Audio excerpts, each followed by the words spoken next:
Сенат США ухвалив бюджет Пентагону на наступний рік з військовою допомогою Україні у $500 мільярда. Вирішальне слово у президента Трампа. Також з випуску ви дізнаєтесь, скільки цього року витратять на корвет, хто хоче збирати в Україні бронемашини, які аварії спровокувала РФ на маневрах «Захід-2017», що за безпілотники показала Великобританія, та скільки коштує про Ізраїлю залізний купол. В Україні створили гібрид гірського велосипеда і мотоцикла в рамках стартапу Delfast. Електричний байк має максимальну швидкість у 80 км та запас ходу аж у 380. Хто знає, можливо, наші силовики звернуть увагу на цей транспорт за $3000. Тим часом наш Геннадій Салівон дізнався про історію застосування велосипедів військовими.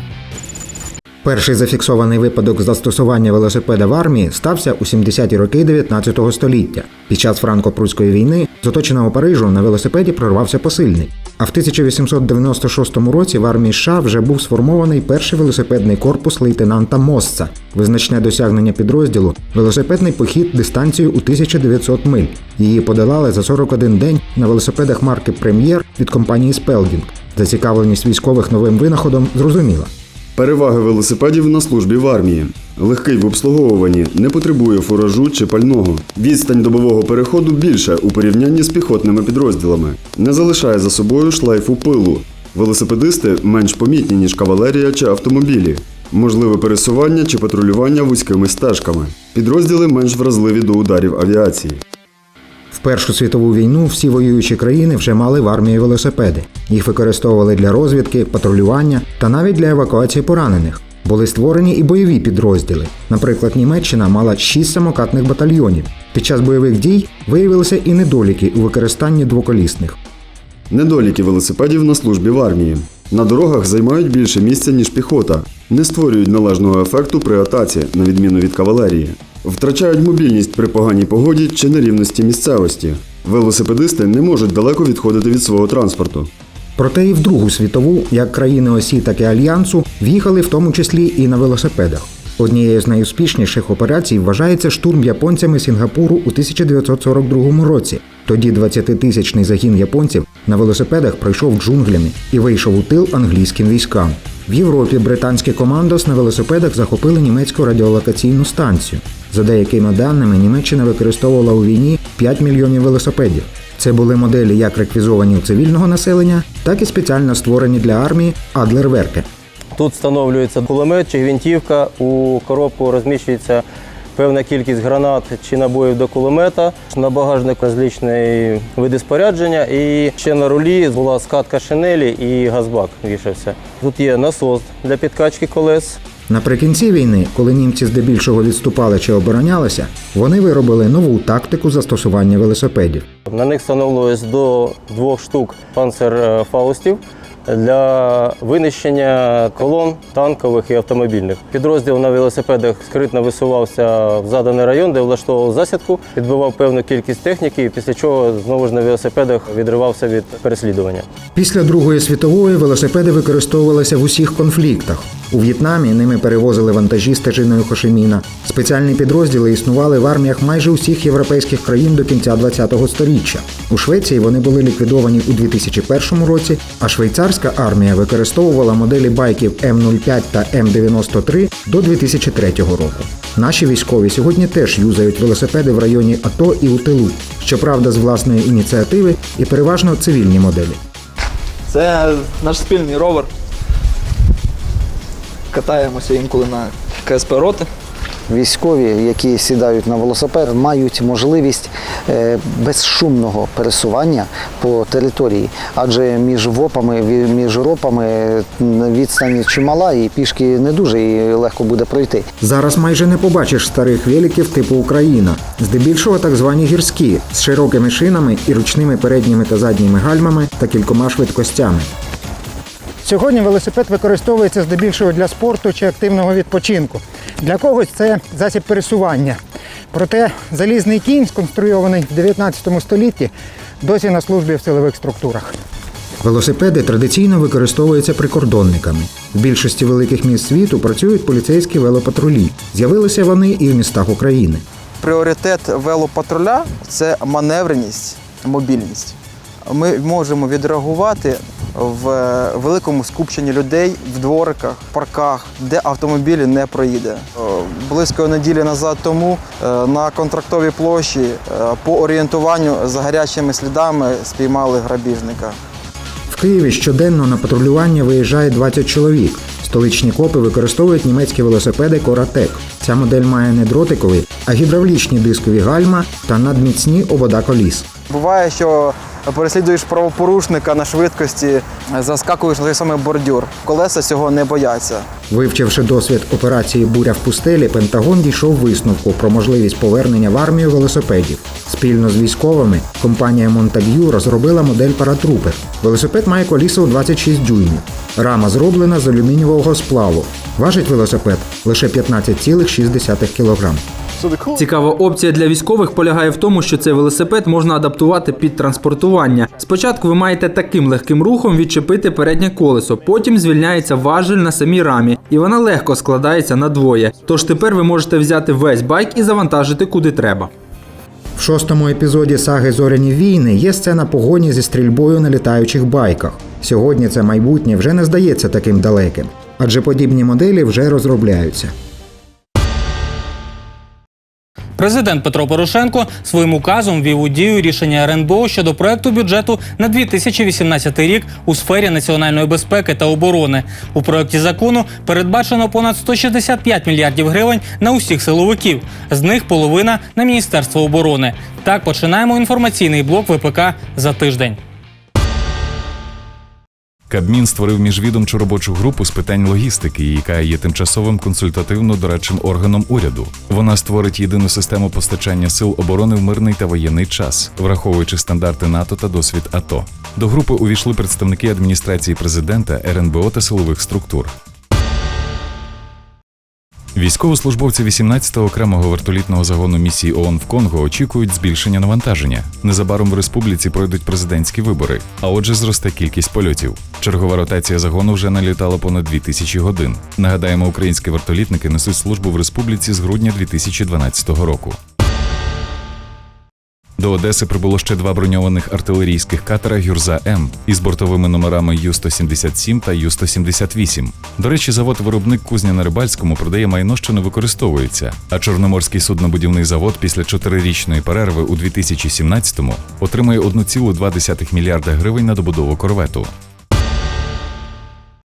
Миколаївський бронетанковий завод відновив партію з кількох десятків плаваючих броньовиків БРДМ-2 для армії. «Автокрас» виграв тендер на придбання 16 автомобілів «Крас Спецназ» та 6 сидільних тягачів для Національної гвардії. Тим часом International Amod Group розглядає можливість виробництва своїх броньовиків за ліцензією в Україні. Днями відбулися чергові випробування нових набоїв від українсько-британської компанії «Стілетто». Їх куля калібру 7,62, на відміну від БЗТ 12,7 мм, пробила броню 25 мм з 200 метрів, а 5,45 мм новинка не залишила шансів кулі Б-32 калібру 7,62 мм та прошила броню завтовшки 16 мм сотні метрів. Компанія FNG Defense випустила першу гвинтівку AR-15, що складається навпіл. Модель XAR Invicta переламується в місці кріплення ствола зі ствольною коробкою та приводиться до бою лише за 5 секунд. Гвинтівку випускають у калібрі 223 зі стволами у 14,5 або 16 дюймів. Важить складинка 2,5 кг, а коштує $2500. Британська компанія BAE Systems розробила модульну гусеничну роботизовану платформу Ironclad. Один такий адаптується під різні місії, а пара може з'єднуватись для більшої ефективності. Заряду вистачає на 50 кілометрів. Нагадаємо, в липні німецький Rheinmetall показав 8-колісні модульні наземні безпілотники MMUGV. Індонезія отримала перші 4 із замовлених чеських бронемашин Pandur-2 8х8, які допрацюють перш ніж передавати армії. Компанія PT Pindad перетворить їх на легкі колісні танки, додавши башту від бельгійської компанії CMI, яка озброєна гарматою Cockerill CTCV-105 та має вдосконалений автомат заряджання.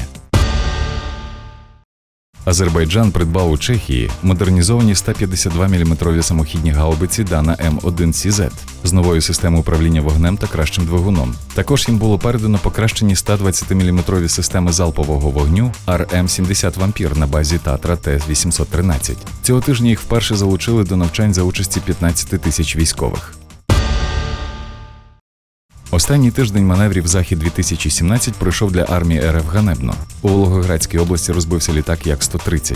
На Ленінградщині гелікоптер К-52 здійснив пуск ракет і поранив людей та пошкодив техніку. Біля білоруського селища Верейці росіяни втопили танк, чим довели грибників до реготу. А в Мурманській області кортеж командувача ВДВ Андрія Сердюкова спричинив смертельне ДТП.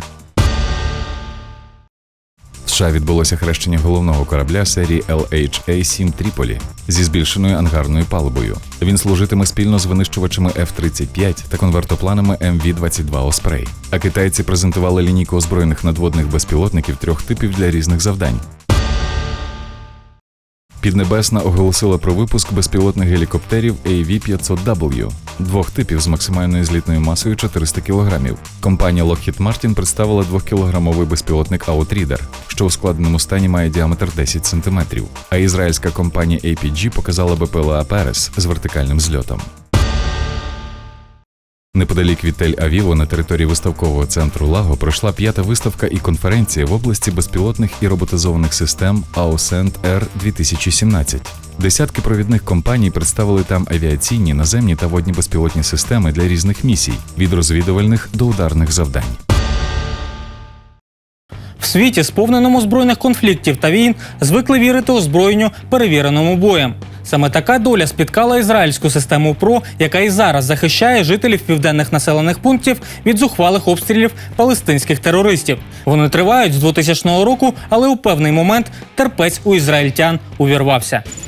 Він здатний зупинити некеровану тактичну ракету з дальністю польоту від 4 до 70 кілометрів. Кожна його батарея може захистити територію площею 150 квадратних кілометрів. Кіпат Барзель, Айрон Доум, Залізний купол – так на 3 мовах звучить назва унікальної ізраїльської системи протиракетної оборони.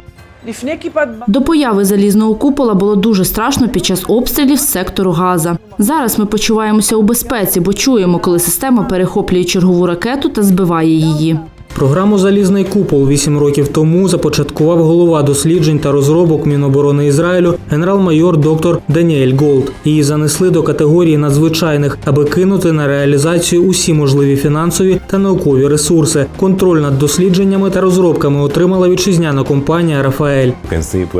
У нас ви можете побачити дівчат 20-25 років, які після університету працюють пліч-опліч з 70-річними ветеранами. Ми відзиваємо цих фахівців з пенсії, бо тільки вони знаються на окремих галузях ракетобудування. Саме тому вдалося реалізувати проект «Залізного купола» за короткий час. В січні 2007 року перша боєголовка перехоплювача успішно знищила ракету «Кассам» та 122-мм ракетний снаряд системи БМ-21 «Град». Пізніше проводилися випробування щодо протидії іншим видам ракет і здатності перехоплення кількох боєприпасів, випущених одночасно або з малим інтервалом часу. Після прийняття на озброєння планувалося розгорнути батареї на кордоні з Газою, а потім з боку Лівану. Під час Другої Ліванської війни по Ізраїлю випустили близько 4 тисяч ракет, чверть з яких влучила у населені пункти. Під час війни тільки прямої шкоди було завдано на $1,5 мільярда. Використання залізного купола тоді би коштувало лише 50-100 мільйонів доларів, і жертви були б мінімальними.